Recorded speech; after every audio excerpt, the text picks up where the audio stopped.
Welcome back, guys. Now, this is the seventh video of chapter number 3 business environment. तो इससे पहले 6 videos बन चुके हैं जिसमें हमने चैप्टर 1 और चैप्टर 2 और बिजनेस एनवायरनमेंट का आधा हमने कवर किया था. इस वीडियो में हम 3 टॉपिक्स को कवर करेंगे.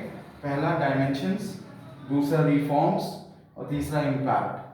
तो पहला टॉपिक शुरू करते हैं, dimensions of business environment. What are the dimensions? तो उसमें हमने पहले फोर्सेस की बात किया था कि ये एक्सटर्नल फोर्सेस हैं.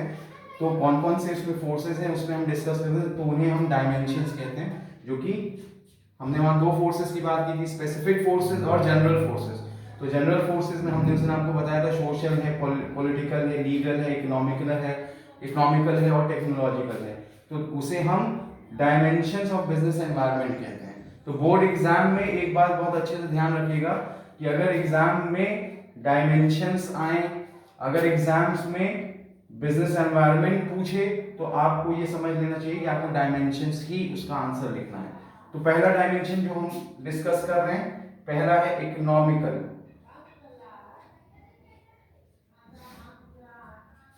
तो पहला कौन सा एनवायरनमेंट हम डिस्कस कर रहे हैं? एनवायरनमेंट कहें या डायमेंशंस कहें, दोनों का मतलब एक ही है. तो पहला डायमेंशन हम डिस्कस कर रहे हैं इकोनॉमिकल. तो इकोनॉमिकल एनवायरनमेंट क्या होता है या इकोनॉमिकल डायमेंशन क्या होता है? Economical environment which is related to the economy. तो जब हम कहते हैं इकोनॉमी, तो इकोनॉमी एज अ होल, जिसमें सारी चीजें आ जाती हैं. तो जिसमें हम बात करेंगे जीडीपी की, हम बात करेंगे. तो अगर जीडीपी पे कोई फ्लक्चुएशन हो रहा है तो वो कैसा डायमेंशन क्रिएट कर रहा है या कैसा एनवायरनमेंट बना रहा है, तो हमारा आंसर होना चाहिए कैसा, इकोनॉमिकल. बोर्ड एग्जाम में कैसे इंपैक्ट, और इकोनॉमिकल को हम ये भी समझ सकते हैं, economical is related with money. Money मतलब गांधी जी. तो इकोनॉमिकल में हम ये भी कह सकते हैं, जैसे बोर्ड एग्जाम में कई बार क्वेश्चन आया कि the bank has increased the interest rate on house loan. तो अगर इंटरेस्ट हाउस लोन पे बढ़ गया तो जाहिर सी बात है आपका इंपैक्ट पड़ेगा कि नहीं पड़ेगा. कैसे इंपैक्ट पड़ेगा कि आपकी जो इंस्टॉलमेंट है वो क्या होगी. अगर उसने इंस्टॉलमेंट, अगर इंटरेस्ट रेट इंक्रीज कर दिया तो आपकी इंस्टॉलमेंट क्या होगा, ज्यादा होगा. तो again it is related with money.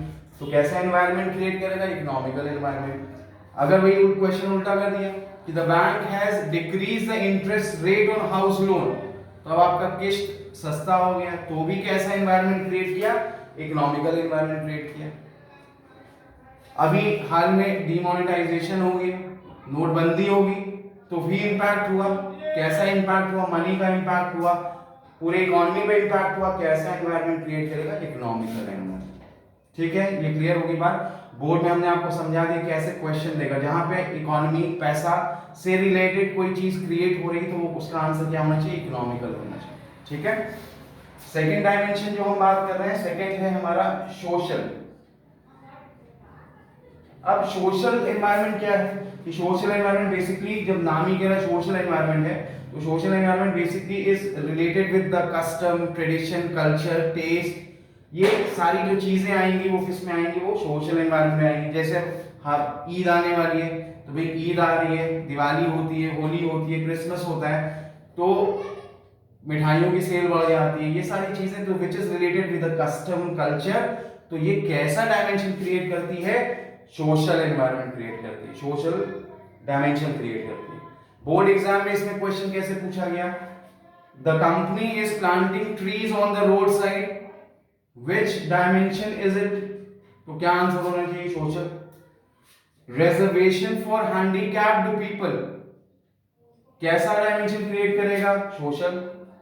Increasing number of working women, कैसा एनवायरनमेंट क्रिएट करेगा, social. Demand for reservation for minorities, कैसा इंपैक्ट क्रिएट करेगा या कैसा एनवायरनमेंट क्रिएट करेगा, सोशल. ठीक है, ये क्लियर हो गया. बोर्ड एग्जाम में इसी तरह से क्वेश्चन आते हैं और इसी तरह से आपको समझना है केस प्रॉब्लम को और ऐसे आंसर करना है इसको. ठीक है. तो अब थर्ड हम जो देखने जा रहे हैं सोशल में, अगला है पॉलिटिकल.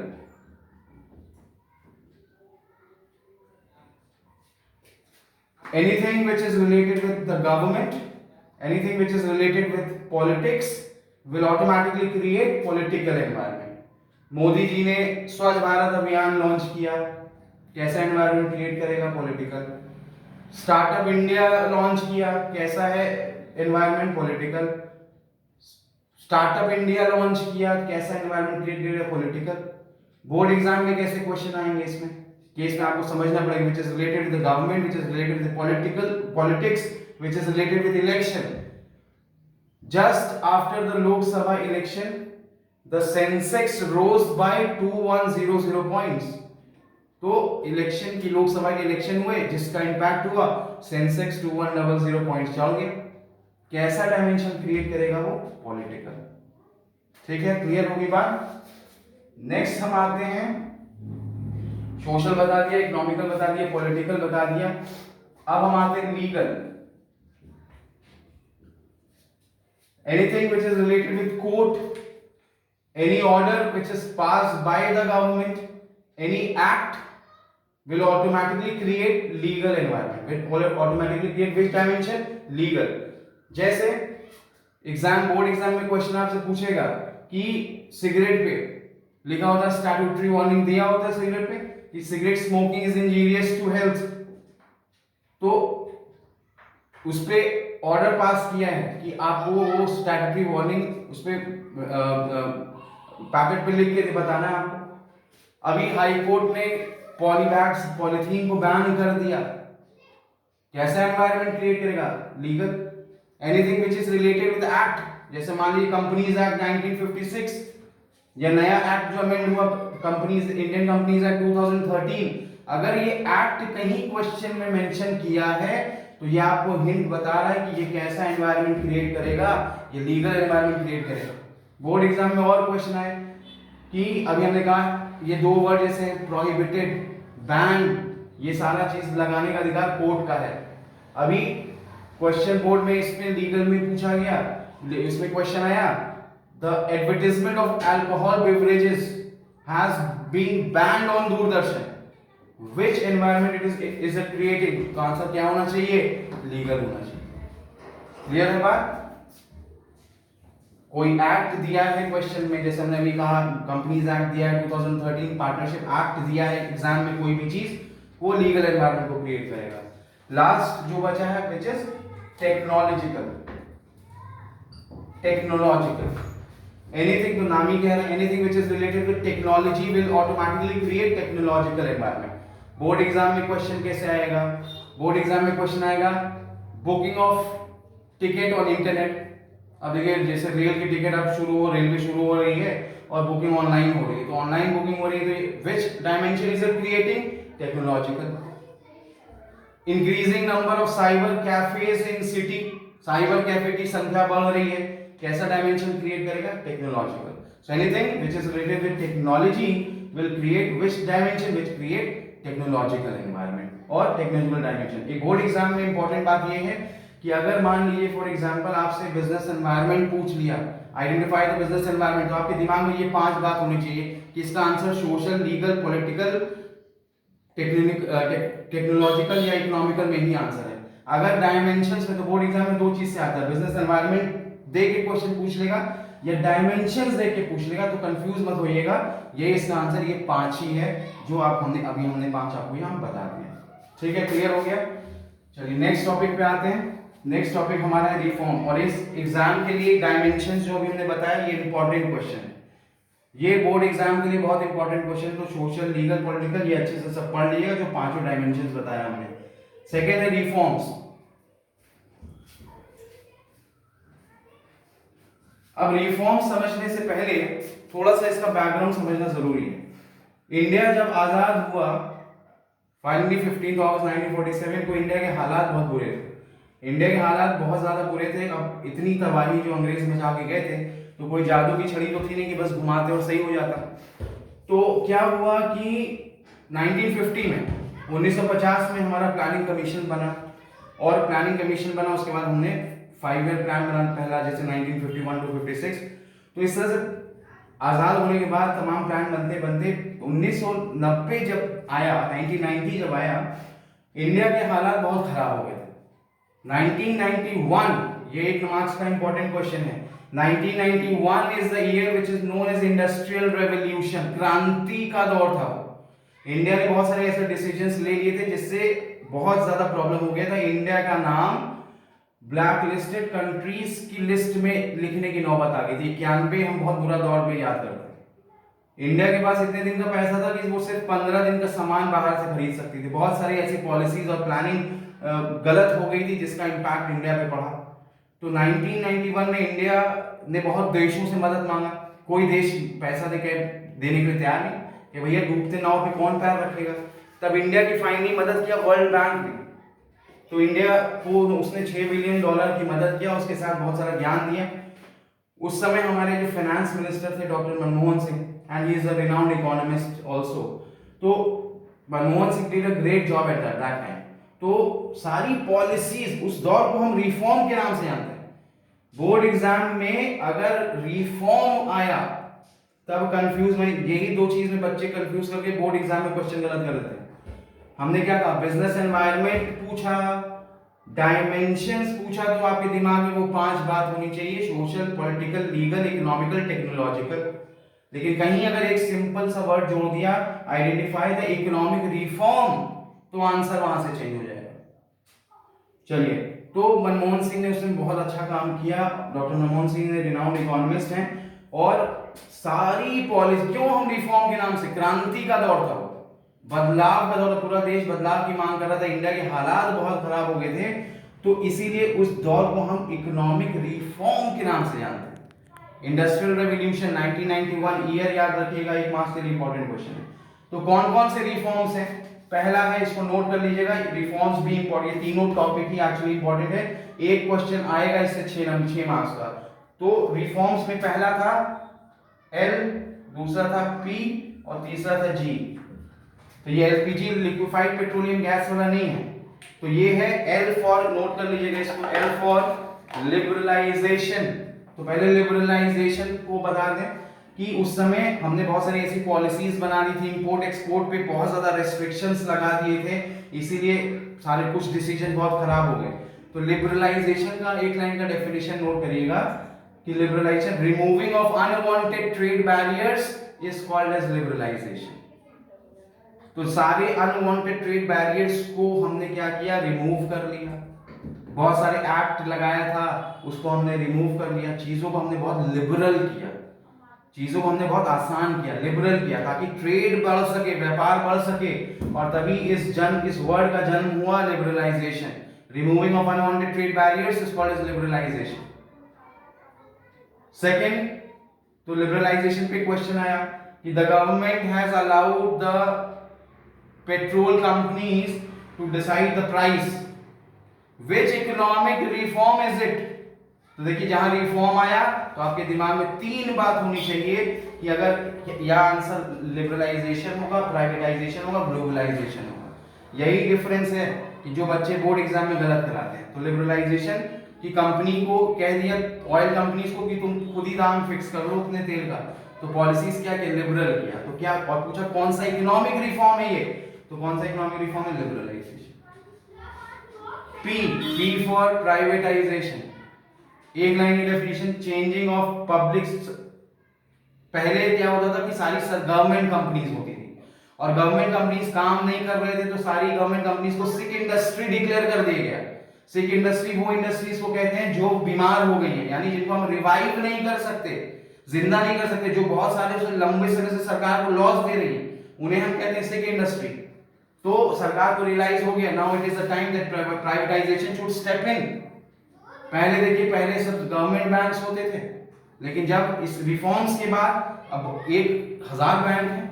अब देखिए आईसीआईसी बैंक तो सबसे, एक एसबीआई तो इतना पुराना बैंक है, आईसीआईसी प्राइवेट बैंक है, इतनी जल्दी आया प्राइवेट सेक्टर में। एसबीआई के बाद सबसे बड़ा बैंक आईसीआईसी बैंक है। तो प्राइवेटाइजेशन की डेफिनेशन नोट करिएगा, converting of public sector company, converting of public sector company into private company through disinvestment is called as privatization. तो सब डिसइन्वेस्टमेंट वर्ड के बिना डेफिनेशन अधूरी है। Converting of public sector company into private sector through disinvestment is called as privatization. तो exam में कहीं ऐसा जिक्र हो कि पब्लिक सेक्टर कंपनी कन्वर्ट हो रही है प्राइवेट सेक्टर में, तो कौन सा इकोनॉमिक रिफॉर्म है ये, तो आपको पता होना चाहिए कौन सा रिफॉर्म होगा, ये प्राइवेटाइजेशन हो। जी फॉर ग्लोबलाइजेशन, एक लाइन की definition, connecting the Indian economy with the world economy is known as globalization. यानी हम खुल के अब हर देश के साथ, चाइना के साथ, जापान के साथ, यूएस के साथ, यूके के साथ हम खुल के व्यापार कर रहे हैं, अपनी इकोनॉमी को हमने वर्ल्ड इकोनॉमी से कनेक्ट किया, that is called as what, globalization. Trade को फ्री किया हमने, फ्री फ्लो ऑफ ट्रेड हुआ। तो एग्जाम में याद रखिएगा दो बार, अगर बिजनेस एनवायरनमेंट क्वेश्चन पूछे, डायमेंशन क्वेश्चन पूछे, तब आपके दिमाग में वो 5 बात होनी चाहिए, सोशल, पॉलिटिकल, लीगल, इकोनॉमिकल और टेक्नोलॉजिकल। लेकिन अगर एग्जाम में रिफॉर्म्स पूछ ले, जैसे एक वर्ड डाला रिफॉर्म, आइडेंटिफाई द रिफॉर्म, तो अब आपके दिमाग में सिर्फ एक बात होनी चाहिए, इसका आंसर सिर्फ 3 हो सकता है, depending upon the situation, depending upon the case, liberalization, privatization या ग्लोबलाइजेशन। ठीक है, तो इकोनॉमिक रिफॉर्म, इसीलिए हम इसको रिफॉर्म, सारी चीजों को रिफॉर्म किया गया, एकदम बदलाव का दौर था, बहुत बुरे दौर थे वो, इसीलिए उसको हम रिफॉर्म, सारी पॉलिसीज को, नीतियों को रिफॉर्म किया, और इसीलिए इस दौर को हम इकोनॉमिक रिफॉर्म के नाम से जानते हैं। 1991 is the year which is known as industrial revolution. चलिए इस चैप्टर का लास्ट टॉपिक हम एक्सप्लेन करते हैं, इंपैक्ट। ये जो रिफॉर्म्स हुए, इस पे क्या क्या इंपैक्ट हुआ बिजनेस पे और इंडस्ट्रीज पे। ये कई बार बोर्ड एग्जाम में एकदम सीधा क्वेश्चन पूछ लिया कि identify the impact of economic reforms on business and industry. तो क्या क्या इंपैक्ट हुआ, प्राइवेटाइजेशन आने लगा, सारी चीजें लिबरल हुआ, सारी चीजें आसान हुआ, ट्रेड को हमने फ्री फ्लो किया, ग्लोबलाइज किया। तो सबसे पहला इंपैक्ट बिजनेस और इंडस्ट्रीज पे क्या हुआ, तो सबसे पहला है कि कंपटीशन इंक्रीज हुआ। तो पहला पॉइंट किताब में दिया है, इंक्रीजिंग कंपटीशन। क्यों इंक्रीजिंग कंपटीशन? भाई गवर्नमेंट कंपनीज थी, प्राइवेट आ गई, मल्टीनेशनल कंपनीज आ गई, तो ऑटोमेटिकली जो इंपैक्ट पड़ा बिजनेस इंडस्ट्री पे इन रिफॉर्म्स के बाद, ये पड़ा कि सबसे पहला पॉइंट कि कंपटीशन बाजार में बढ़ गया। क्यों बढ़ गया? बिकॉज प्राइवेटाइजेशन भी आ गया, गवर्नमेंट कंपनीज थी ही, तो दोनों में ऑटोमेटिकली क्या होने लगा, कंपटीशन। पहला पॉइंट, कंपटीशन बाजार में क्या हो गया, इंक्रीज हो गया। सेकंड क्या इंपैक्ट पड़ा, पॉइंट किताब में दिया, मोर डिमांडिंग कस्टमर्स। अब जाहिर सी बात है, इतनी वैरायटी होने लगी, इतने रिफॉर्म्स हो गए, कंपटीशन लेवल बढ़ने लगा, कस्टमर की डिमांड इतनी बढ़ गई, मोर डिमांडिंग कस्टमर्स। अब आप एक बात बताइए, पहले के जमाने में इतने सारे प्रोडक्ट अवेलेबल थे क्या? पहले के जमाने में इतने प्रोडक्ट अवेलेबल थे? नहीं थे। तो ये इंपैक्ट हुआ, किस पे हुआ, बिजनेस पे, इंडस्ट्रीज पे। क्या इंपैक्ट हुआ, मोर डिमांडिंग कस्टमर्स। पहला कंपटीशन इंक्रीज हुआ, और दूसरा कस्टमर्स की ऑटोमेटिकली डिमांड जो है क्या होने लगी, डिमांड बढ़ने लगी। Why? Because due to these companies coming in new varieties of product, तो कस्टमर की डिमांड बढ़ने लगा। ये इंपैक्ट हुआ second. Third, rapidly changing technological environment. आप देखिए टेक्नोलॉजी भी चेंज हो गई, जाहिर सी बात है, पहले के जमाने में बहुत आउटडेटेड टेक्नोलॉजीज थी। अब डिमांड को मीट करने के लिए जाहिर सी बात है नई नई टेक्नोलॉजीज, अब आप देख रहे हैं कि ये टेक्नोलॉजी आज एकदम चरम सीमा पर है। तो क्या इफेक्ट पड़ा कि हमें अपनी पुरानी टेक्नोलॉजी को और मॉडर्नाइज करना पड़ा। Why? Due to increase in competition. Why? Due to more demanding customers. तो automatically technology had to change.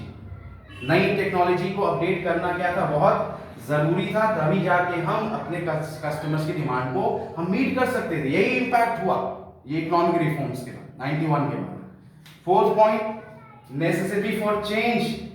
पूरा देश, मैंने आपको क्या कहा, ऐसे हालात थे कि पूरा देश, जरूरत थी, नेसेसिटी थी कि बदलाव होना चाहिए था। नहीं होता तो आज इंडिया की economy is one of the, कहें कि one of the largest economy in the world, one of the. उस समय तो ये हालात थे, 15 दिन का पैसा बचा था खरीदने के लिए, बहुत बुरे हालात थे।